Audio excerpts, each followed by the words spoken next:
الحمد للہ الذی کفا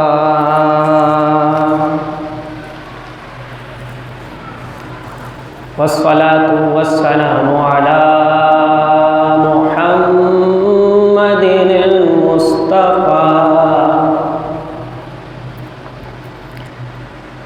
اما بعد فاعوذ باللہ من الشیطان اللعین الرجیم بسم اللہ الرحمن الرحیم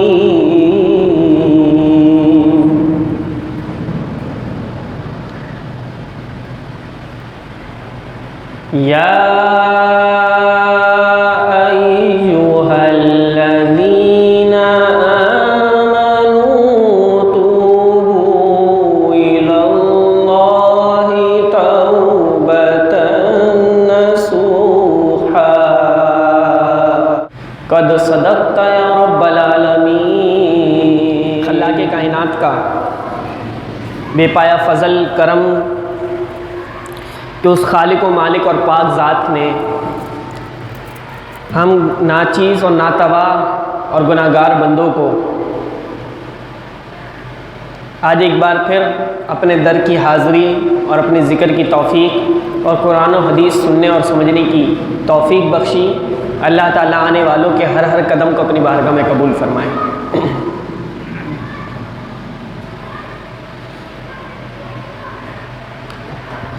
نبی علیہ السلام نے ارشاد فرمایا،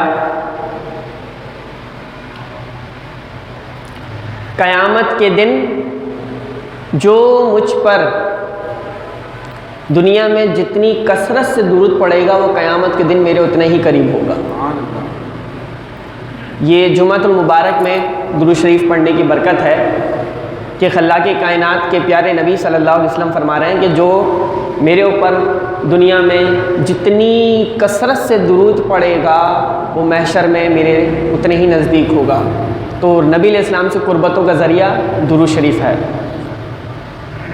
امام غزالی رحمۃ اللہ تعالیٰ علیہ نے ایک بزرگ کے بارے میں لکھا ہے کہ انہیں نبی علیہ السلام کی زیارت ہوئی، لیکن نبی علیہ السلام انہیں پہچان نہیں رہے۔ انہوں نے عرض کی، حضور میں آپ کا امتی ہوں اور میں آپ کا امتی ہوں، میں تو آپ سے بڑا عشق کرتا ہوں، آپ مجھے نہیں پہچان رہے۔ تو نبی علیہ السلام نے لا تعلقی کا اظہار فرمایا ان بزرگ سے، تھے اللہ کے ولی کامل۔ اب بزرگوں کو اشارے ملتے ہیں، اللہ کے ولی ہوتے ہیں، وہ سمجھ جاتے ہیں کیا معاملہ ہے۔ وہ جب نیند سے بیدار ہوئے وہ سمجھ گئے کیا معاملہ ہے۔ انہوں نے کثرت سے درود شریف پڑھنا شروع کر دیا۔ تو جب کثرت سے درود شریف پڑھنا شروع کیا تو چند ہی روز گزرے تھے کہ آنکھیں بند ہوئی، قسمت نے انگڑائی لی، چہرہ ودعا پھر سامنے تھا۔ اور پھر نبی علیہ السلام خوش بھی ہوئے ان سے، اور نبی علیہ السلام نے فرمایا، اے میرے امتی، نبی علیہ السلام نے فرمایا، اے میرے امتی، میں تمہیں جانتا بھی ہوں، میں تمہیں پہچانتا بھی ہوں، اور میں کل محشر میں تمہاری شفاعت بھی کروں گا۔ کہا حضور یہ کیسی کرم نوازی ہے؟ کہا بات یہ ہے کہ تم نے ہم پہ درود پڑھنا چھوڑ دیا تھا تو ہماری جان پہچان ہی ختم ہو گئی تھی، تمہارا درود ہی میرے پاس نہیں آتا تھا، لیکن جب تم نے دوبارہ درود کی کثرت کرنا شروع کی تو شب و روز فرشتے تمہارا درود لے کے میرے در پہ حاضر ہوتے ہیں۔ اس درود کے صدقے تیری اور میری جان اور پہچان بن گئی ہے، اس لیے میں تجھے جانتا بھی ہوں، تجھے پہچانتا بھی ہوں، اور تیری شفاعت بھی کروں۔ تو درود نبی علیہ السلام کے دربار میں اپنی پہچان بنانے کا ذریعہ اور وسیلہ ہے، اور جس کی پہچان نبی علیہ السلام کے دربار میں بن جائے نا تو پھر اس کو دنیا کے درباروں میں پہچان بنانے کی ضرورت نہیں ہوتی کہ ان کے درگاہ میں جب سے نوکر ہوا، ان کے درگاہ میں جب سے نوکر ہوا سب سے اچھی میری نوکری ہو گئی، سب سے اچھی میری نوکری ہو گئی۔ اور اتنا کافی ہے سرکار زندگی کے لیے، اتنا کافی ہے سرکار زندگی کے لیے، رکھ لیں آپ جو نوکری کے لیے، رکھ لیں آپ جو نوکری کے لیے۔ تو زندگیاں گزر رہی ہیں، گزر جائیں گی، شب و روز، یہ جوانی کے ایام، یہ بچپنے کے دن، یہ بزرگی کے دن، سب زندگی کے نشیب و فراز ہیں اور دور ہیں، یہ گزر جائیں گے۔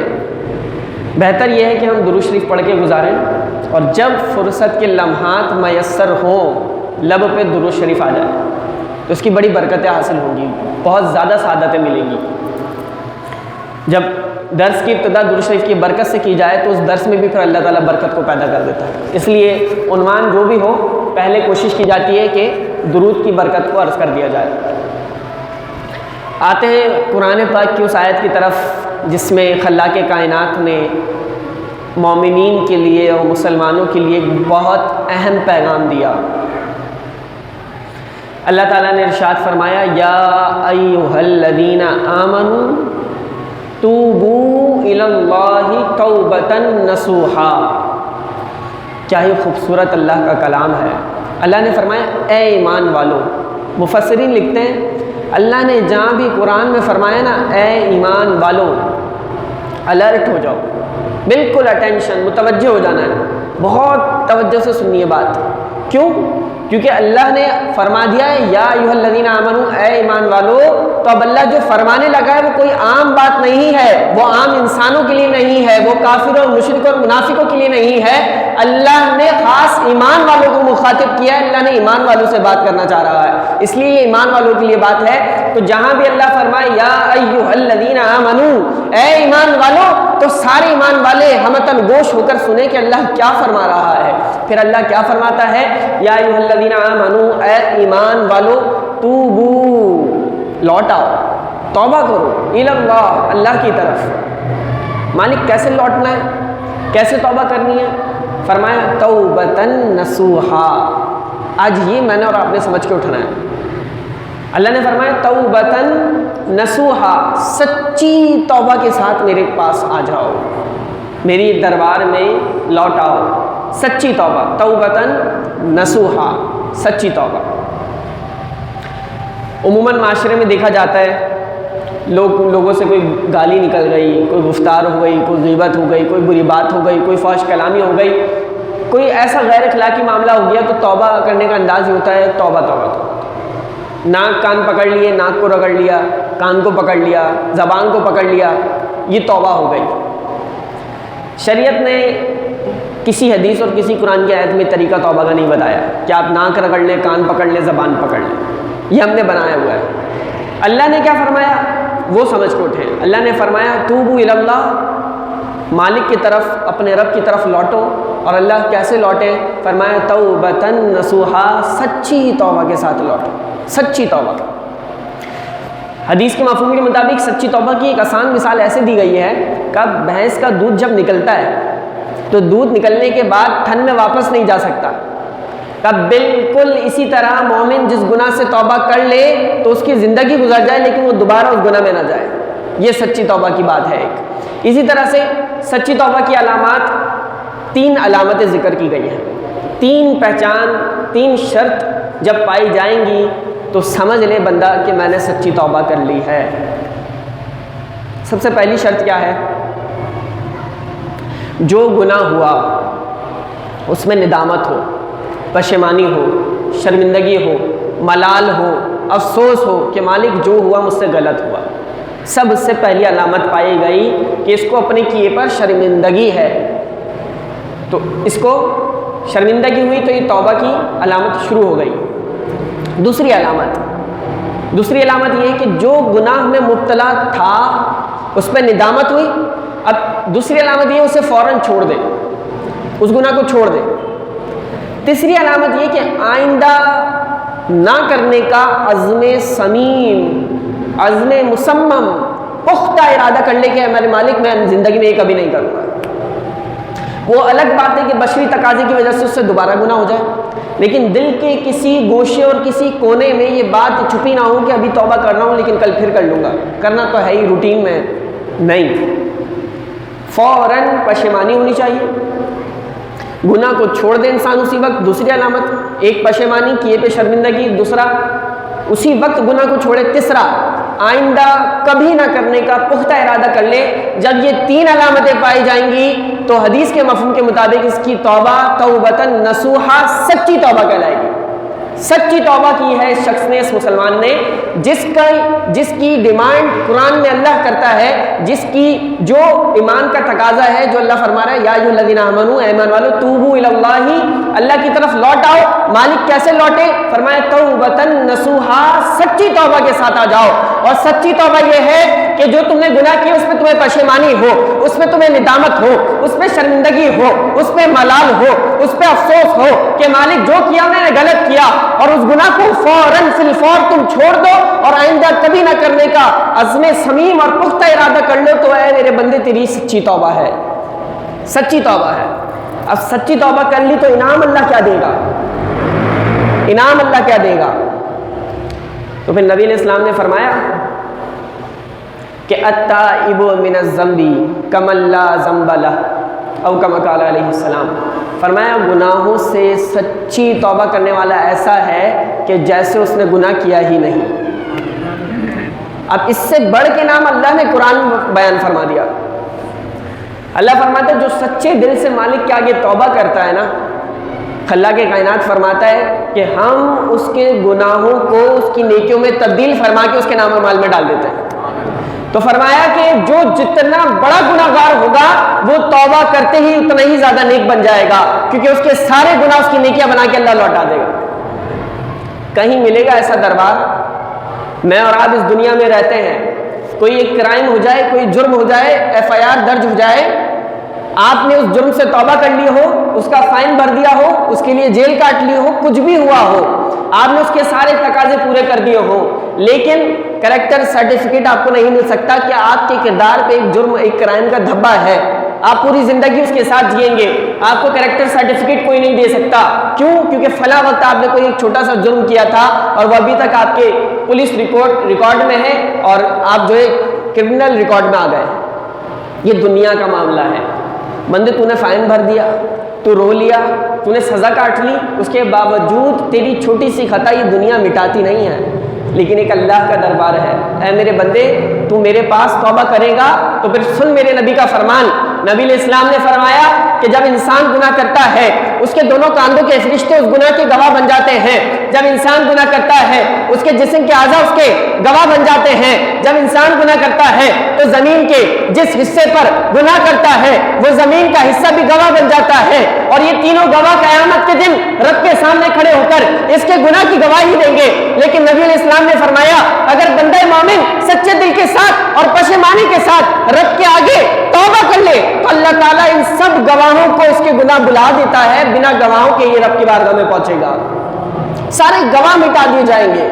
اے بندے یہ تو دنیا کا دربار ہے کہ جس میں تیرے چھوٹے چھوٹے جرم کو زندگی بھر تجھے تانا بنا کر تیرے منہ پر مارا جائے، لیکن تو بے فکر رہے، تیرے رب کا دربار بڑا رحیم اور کریم ہے۔ ایک بار اپنے رب سے سچی توبہ کر لے، پھر تیری زندگی میں کبھی اور محشر کے دن بھی کبھی وہ گناہ نہ اس گناہ کی گواہ تیرے سامنے آئیں گے، مٹا دیے جائیں گے تیرے گناہ۔ نبی علیہ السلام نے فرمایا کہ بندہ اپنے گناہوں کو یاد کرے اور اس کی آنکھ میں سے اتنا پانی نکل جائے کہ اس کی آنکھ کا ایک بال گیلا ہو جائے، پلک جسے ہم پلک کہتے ہیں، آئی لیشز، یہ گیلی ہو جائے۔ لیکن رویا کس وجہ سے ہے؟ دنیا کے غم میں نہیں، دنیا کی محبتوں کی وجہ سے نہیں، دنیا کے نقصان کی وجہ سے نہیں، دنیا والوں کی وجہ سے نہیں، مالک تیری نافرمانی ہوئی اس لیے رونا آ گیا۔ تو اس وجہ سے جو رو گیا اور اس کی آنکھ سے صرف اتنا آنسو نکل گیا کہ اس کی آنکھ کا ایک پلک گیلا ہو گیا، نبی علیہ السلام نے فرمایا یہ جو ایک آنکھ کا بال ہے نا، جب اللہ تعالیٰ کی طرف سے حکم ہوگا کہ اسے جہنم میں ڈال دیا جائے، لیکن یہ آنکھ کا بال جو اللہ کی محبت میں اور اللہ کے خوف سے رو کر گیلا ہوا تھا، اسے جہنم میں نہیں ڈالا جائے گا۔ تو نبی علیہ السلام نے فرمایا یہ ایک آنکھ کا پلک اور بال اللہ کے دربار میں کھڑا ہو جائے گا اور کہے گا مالک میں جب تک جنت میں نہیں جاؤں گا جب تک اس شخص کو جنت میں نہ ڈال دیا جائے۔ اللہ اس ایک بال کی سفارش کے صدقے اس پورے شخص کو جنت میں ڈال دے گا، جنت عطا فرما دے گا ایک بال کی سفارش کے صدقے۔ اس بال کا کمال کیا ہے بھائی؟ کمال یہ ہے کہ یہ اللہ کی یاد میں، اللہ کی محبت میں، اللہ کے خوف میں رویا ہے۔ آج اللہ کے خوف میں ہمیں رونا نصیب نہیں ہے۔ نبی علیہ السلام فرماتے ہیں کہ قیامت کے دن جب جہنم اپنے عروج پہ ہوگی اور اس کی آگ باہر کو آتی ہوگی، انگارے آتے ہوں گے، تو نمازی اپنی نمازوں کا واسطہ دیں گے کہ دور ہو جا،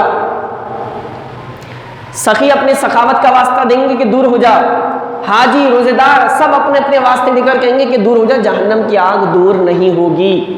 نبی علیہ السلام فرماتے ہیں جبریل امین ایک پانی کا چھوٹا سا پیالہ لے کر آئیں گے اور کہیں گے حضور اس میں سے چند پانی کے قطرے اس آگ جہنم کی آگ پر پھینکیں اور پھر اللہ کی قدرت کا نظارہ دیکھیں۔ نبی علیہ السلام فرماتے ہیں میں نے اس پانی کے قطروں میں سے چند قطرے پھینکوں گا، وہ جہنم کی آگ جو نمازیوں کے واسطے سے، سخیوں کے واسطے سے، حاجیوں کے واسطے سے، روزے داروں کے واسطے سے دور نہیں جا رہی تھی، وہ چند پانی کے قطروں سے کوسوں میل دور چلی جائے گی، جہنم کی آگ دور چلی جائے گی۔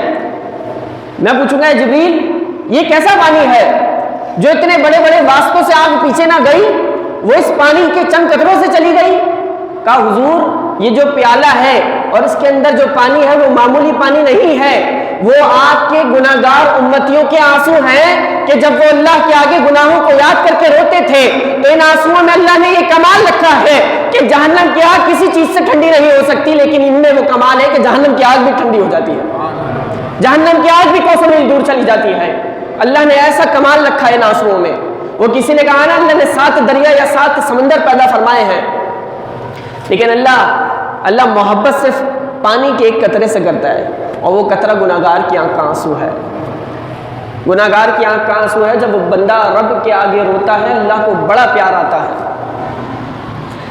میری اور آپ کی ایک پسند ہوتی ہے، ہم لوگوں کی آواز کو پسند کرتے ہیں، کسی کو کسی کی آواز پسند ہوتی ہے، کسی کو کسی کی ہوتی ہے، مجھے فلاں کی آواز بہت پسند ہے۔ ایک بہت ہی انمول بات ہے حدیث میں، اگر آپ سے کوئی سوال کرے آپ کے رب کو کس کی آواز پسند ہے تو یقینی طور پہ آپ سوچیں گے یار اس کا کیا جواب ہونا چاہیے، تو اس کا جواب آج میں حدیث کی روشنی میں آپ کو دے کر جاتا ہوں۔ نبی علیہ السلام نے فرمایا کہ جب گناہگار اپنے گناہوں پہ شرمندہ ہو کر اپنے رب کے آگے ہاتھ پھیلا کر گناہوں سے توبہ کی نیت سے جب وہ کہتا ہے یا اللہ اے میرے اللہ، تو اللہ کو یہ گناہگار کی آواز سب سے زیادہ پسند ہے۔ سب سے زیادہ مالک اور خالق ہونے کے بعد بھی، اللہ کے رب ہونے کے بعد بھی، غفور الرحیم ہونے کے بعد بھی، مالک ارض و سما ہونے کے بعد بھی، مالک لم یزل ہونے کے بعد بھی، خلاق کائنات ہونے کے بعد بھی، اے بندے اگر میری پسند کا انتخاب ہے تو وہ یہ ہے کہ گناہگار جب میرے دربار میں توبہ کرتا ہے تو مجھے اس کی آواز بڑی پسند لگتی ہے، مجھے اس کی آواز بڑی اچھی لگتی ہے کہ جب وہ کہتا ہے یا اللہ، تو یہ آواز اللہ فرماتا ہے مجھے بہت پسند ہے۔ گناہگار کی آنکھ کا آنسو اللہ کو بڑا پسند، گناہگار کی زبان اور حلق سے نکلنے والی آواز اللہ کو بڑی پسند۔ کتنا پیار کرتا ہے اللہ اپنے بندے سے، اے میرے بندے تو میرے پاس لوٹ تو صحیح، توبوا الی اللہ، میرے پاس لوٹ توبۃ نصوحا، سچی توبہ کے ساتھ۔ مالک ہوگا کیا؟ کہا تیرے سارے گناہوں کو نیکیوں میں تبدیل فرمانے کے بعد تیرے نامہ اعمال میں ڈال دیا جائے، کہیں ایسا سودا نہیں ملے گا۔ زندگیاں گناہوں میں گزر رہی ہیں، شب و روز گزر رہے ہیں، کوئی فکر ہی نہیں ہے، بچپنا گزر رہا ہے، جوانی گزر گئی، بڑھاپا آ گیا، سارے لمحات ایسے جا رہے ہیں۔ زندگی میں انسان توبہ کر لے، توبہ کر لے، سانسوں کا پتہ نہیں، اور انسان اس سے کہا جائے نماز پڑھ لو تو نوجوان کہتا ہے کل سے نماز شروع کروں گا انشاءاللہ، داڑھی رکھ لو، شادی ہو جائے تو داڑھی بھی رکھ لیں گے انشاءاللہ، بھائی اتنے پیسہ اللہ نے دیا ہے کوئی عمرہ حج کر کے آ جاؤ، اللہ کے دربار کی حاضری پیش کر دو، ہاں وہ بس ریٹائر ہو جاؤں تو پھر انشاءاللہ حج بھی کرتے ہیں۔ تو یہ کون کہہ رہا ہے؟ اب آپ یہ سنیں ذرا، یہ وہ کہہ رہا ہے جس کی ایک سانس بھی اس کے قبضے میں نہیں ہے، یہ سانس جو باہر نکل رہا ہے یہ واپس اندر جائے گا بھی کہ نہیں جائے گا اس کی بھی کوئی گارنٹی نہیں دے سکتا۔ یہ وہ شخص کہہ رہا ہے کہ میں کل سے نماز شروع کروں گا، میں شادی کے بعد داڑھی رکھ لوں گا اور میں ریٹائر ہونے کے بعد عمرہ اور حج کر کے آ جاؤں گا۔ قربان بندے تیری ذات پر، قربان تیری سوچ پر، تف ہے تیری ذات پر۔ اپنے رب سے فیصلے، اپنے رب سے محبت کے سودے کرنا سیکھے، اللہ بڑا نوازے گا، بہت نوازے گا۔ حضرت عمر فاروق رضی اللہ تعالیٰ عنہ کے دور میں ایک نوجوان، کیونکہ حضرت عمر فاروق بڑے جلالی تھے اور اللہ کے احکام میں بڑا جلال فرماتے تھے نافذ کرنے میں، ایک نوجوان کو شراب کی لت لگ گئی، شراب پیا کرتا تھا، حضرت عمر فاروق سے سامنا ہو گیا۔ عمر فاروق رضی اللہ تعالیٰ عنہ کی مسجد سے کیوں جیسے ہی نکلے وہ سامنے کھڑا تھا اور اس کے ہاتھ میں شراب کی بوتل، تو جیسے اس نے عمر فاروق رضی اللہ تعالیٰ عنہ کو دیکھا، حضرت عمر فاروق کے جلال کی وجہ سے کہ ان کے کوڑے نہ کھانے پڑ جائیں، اس کے دل میں، اس کے جسم پر اس کی کیفیت تبدیل ہو گئی، ایک عجیب کپ کپی طاری ہو گئی۔ عمر فاروق رضی اللہ تعالیٰ عنہ سامنے سے چلتے ہوئے آ رہے ہیں. اب آپ یہ دیکھیے گا یہ کتنے لمحات کا فرق ہے, کتنے لمحات ہیں یہ. حضرت سامنے سے چلتے ہوئے آ رہے ہیں, اس نوجوان نے شراب کی بوتل کو جس میں شراب تھی بغل میں دبا لیا. عمر فاروق سامنے آ گئے. اب عمر فاروق رضی اللہ تعالیٰ عنہ آ رہے ہیں اور اس نے اپنے رب سے بات کرنا شروع کر دی. ہاتھ نہیں اٹھائے, کوئی لمبی لمبی دعائیں نہیں کی, صرف اتنا کہا اے میرے اللہ آج تو عمر فاروق کے کوڑوں سے بچا لے, میں سچی توبہ کرتا ہوں آئندہ کبھی شراب نہیں پیوں گا, کبھی نہیں پیوں گا. اتنی اپنے رب سے بات کی. عمر فاروق سامنے آ گئے, کہا نوجوان تیری بغل میں کیا چھپا ہے؟ گھبرایا ہوا تھا, اس کے منہ سے نکلا یا امیر المومنین میں نے سرکہ چھپایا ہوا ہے. کلاؤ دکھاؤ. اب آپ سوچیں کیسی کیفیت ہوگی, شراب بغل میں اور کہہ دیا سرکہ ہے اور حضرت مانگ رہے ہیں, یوں کر کے بوتل دی. عمر فاروق نے بوتل کو کھولا تو واللہ اس میں کچھ اور نہیں سرکہ تھا. تو عمر فاروق رضی اللہ تعالیٰ عنہ نے دیکھا سرکہ, کہا نوجوان یہ تو واقعی سرکہ ہے.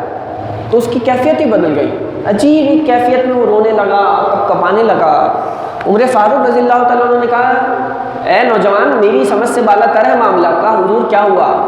کہا اگر یہ واقعی سرکہ ہے جیسا کہ تو نے کہا سرکہ ہے تو پھر تیرے جسم پر کپکپی کیوں اتاری ہے, تیری آنکھوں میں آنسو کیوں ہیں, تیرے چہرے پہ ندامت کیوں ہے؟ اس نے کہا یا امیر المؤمنین اگر آپ اجازت دیں تو میں آپ کو معاملے سے آگاہ فرماؤں. کہا ضرور کرو. کہا بات یہ ہے کہ آپ سامنے سے چلتے ہوئے آ رہے تھے اور میرے ہاتھ میں واقعی شراب تھی, لیکن میں نے اسے بغل میں دبایا اور میں نے دل ہی دل میں اپنے رب سے بات کرنا شروع کی اور کہا اے میرے اللہ آج تو میرے فاروق کے کوڑوں سے بچا لے, میں تیرے دربار میں توبہ کرتا ہوں کبھی شراب کو ہاتھ نہیں لگاؤں گا.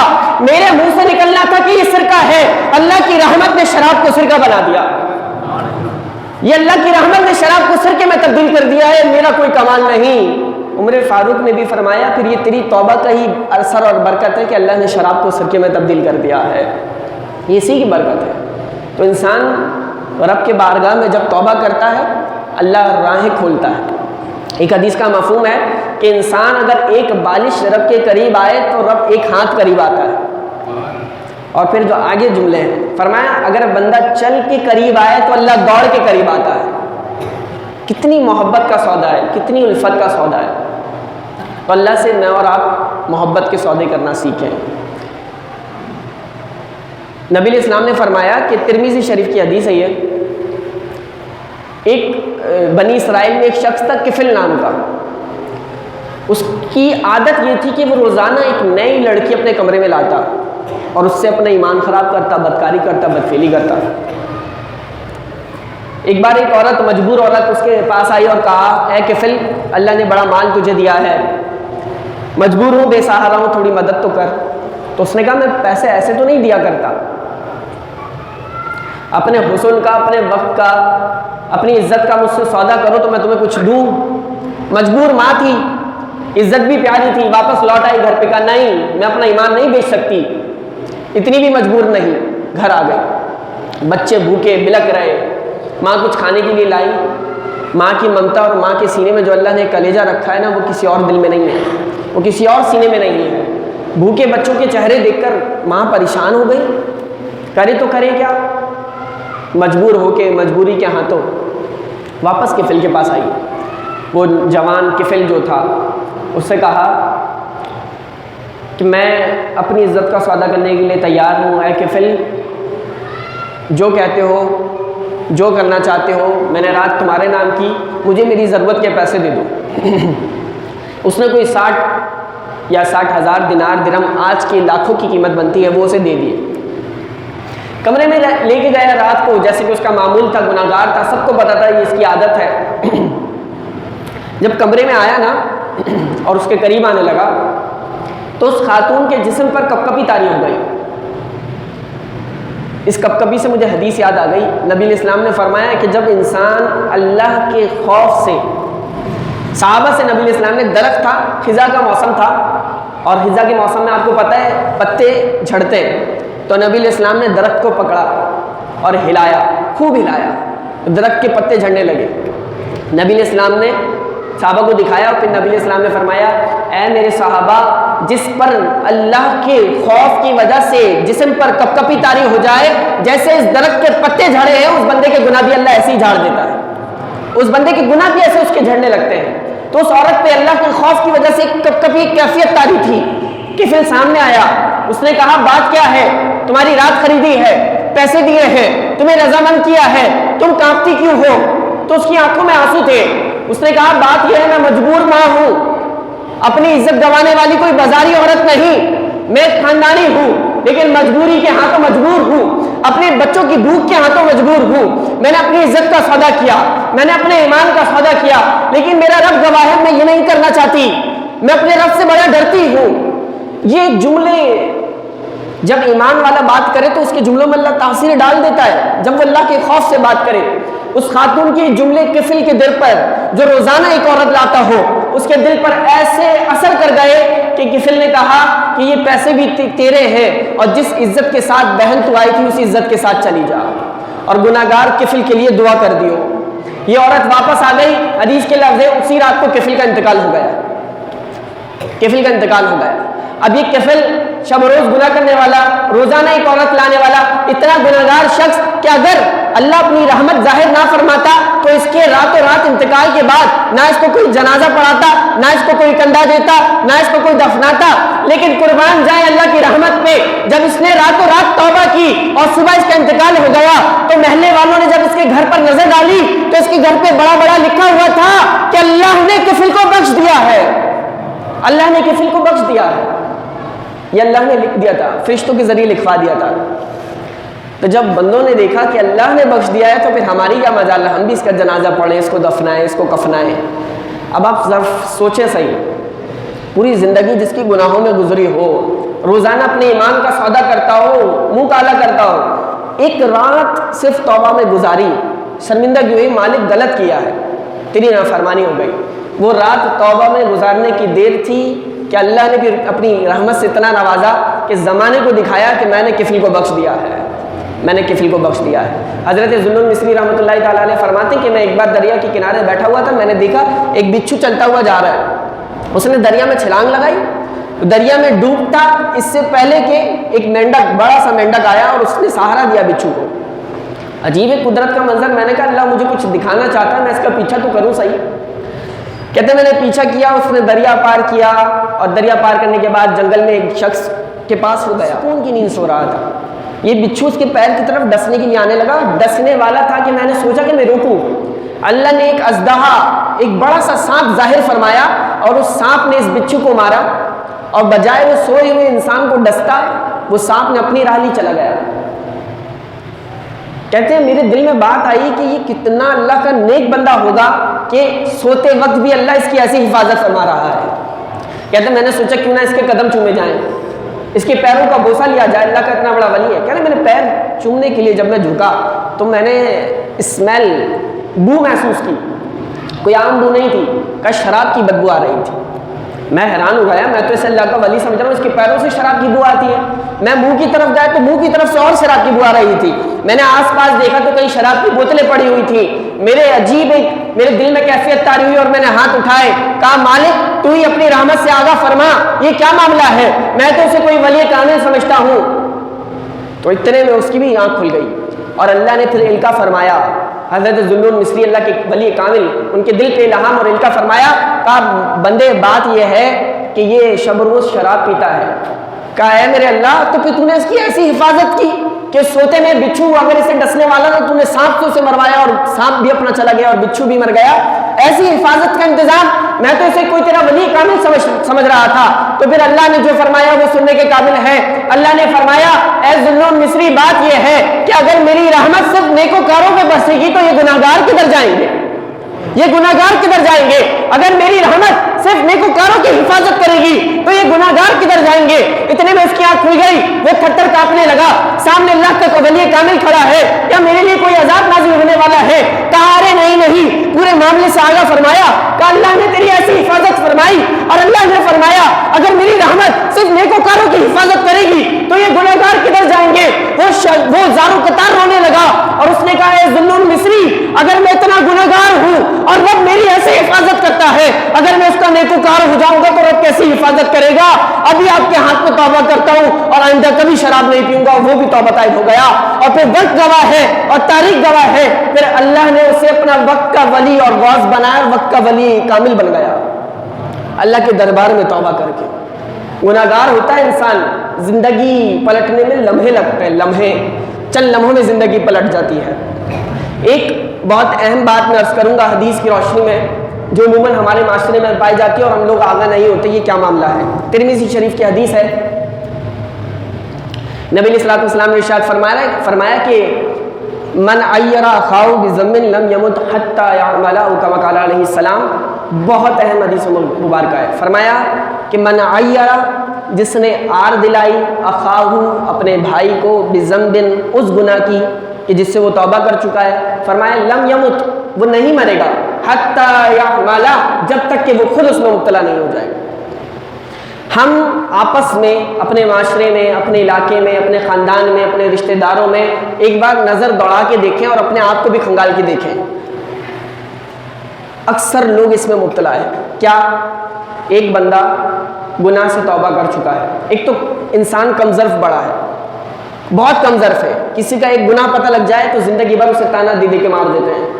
ایک اللہ ہے، وہ مالک و رحیم، کہ تیرے سارے گناہ جاننے کے باوجود بھی ہے بندے تجھے دن میں 5 بار بلاتا ہے کہ آجا میرے دربار پہ مانگ لے، میں جو مانگے میں دوں تجھے۔ یہ اللہ ہے اور یہ بندہ ہے۔ تو نبی علیہ السلام فرما رہے کہ جس بندے نے گناہ سے توبہ کر لی، تائب ہو گیا، وہ چھوڑ دیا اس نے وہ گناہ، اور کوئی دوسرا اسے اس گناہ کا تانا دے، ٹونڈ کرے، طنز کرے، تو نبی علیہ السلام فرماتے ہیں یہ شخص تانا دینے والا، ٹونڈ کرنے والا، طنز کرنے والا، یہ اس وقت تک نہیں مرے گا جب تک خود اس گناہ میں مبتلا نہیں ہو جائے گا، خود مبتلا نہیں ہو جائے گا۔ کبھی کبھی زندگی میں انسان سوچتا ہے یار میں نے تو یہ سوچا بھی نہیں تھا کہ کبھی یہ کروں گا، یہ مجھ سے کیسے ہو گیا۔ کبھی کبھی کلک کرتی ہوگی چیز لائف میں کہ یار میں نے تو کبھی نہیں سوچا تھا کہ میں یہ کروں گا، میں اتنا خاندانی، میں اتنا پارسا، میں اتنا اخلاق والا، میں اتنا صاف کردار والا، یہ میں کیسے کر گیا۔ تو اے بندے یاد کر، اس گناہ کا تانا تو کسی کو نہیں دیا تھا، اگر تانا دیا تھا تو وہ وقت آ گیا ہے حتی یعمل کہ تو بھی اس میں مبتلا ہو گیا ہے، تو اس سے گریز کریں۔